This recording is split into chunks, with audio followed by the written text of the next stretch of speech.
दोस्तों, आज हम जानेंगे हमारे देश के एक महान क्रांतिकारी नेताजी सुभाष चंद्र बोस के बारे में।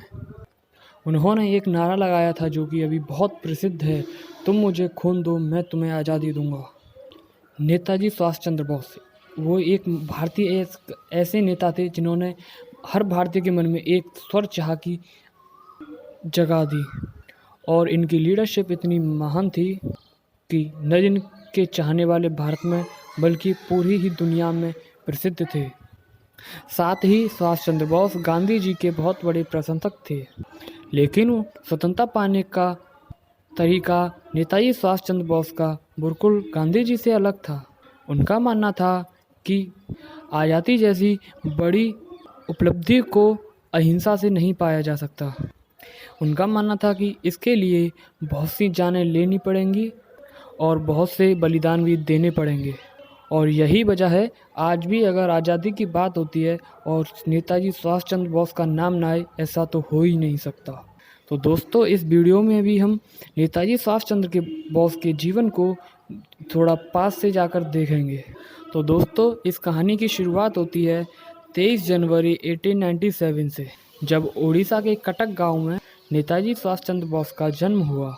उनके पिता का नाम जानकीनाथ बोस, जो कि पेशे से एक वकील थे, और उनकी मां का नाम प्रभावती था। और उनके अलावा उनकी फैमिली में उनके 13 भाई बहन और थे। और नेताजी सुभाष चंद्र बोस पढ़ाई लिखाई में शुरू से ही बहुत दिलचस्पी रखते थे, और इसीलिए स्कूल के समय से ही वह सभी टीचर्स के फेवरेट रहे थे। उन्होंने अपनी शुरुआती पढ़ाई प्रोटेक्टेड यूरोपियन स्कूल से पूरी की, और फिर साल 1913 में मैट्रिक में सफल होने के बाद से उनका एडमिशन प्रेसिडेंटिक कॉलेज में करा दिया गया।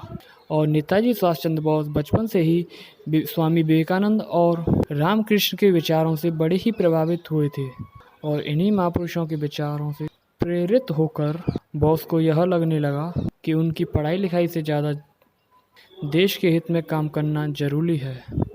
और उस समय ब्रिटिश सरकार का शासन था, जो कि भारतीयों पर जुल्म उठाने में कोई भी कमी नहीं रखते थे।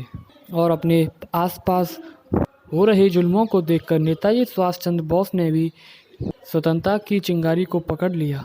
और इनकी देशभक्ति का पहला नमूना जब देखने को मिला, जब ये एक अपने प्रोफेसर के द्वारा भारतीय लोगों के खिलाफ बोले जाने पर उनसे लड़ गए थे। दोस्तों, इस वीडियो में इतना ही। अगली वीडियो किस महान क्रांतिकारी के ऊपर होनी चाहिए, ये कमेंट करके ज़रूर बताएं। धन्यवाद। जय हिंद। वंदे मातरम। इंकलाब जिंदाबाद। भारत माता की जय।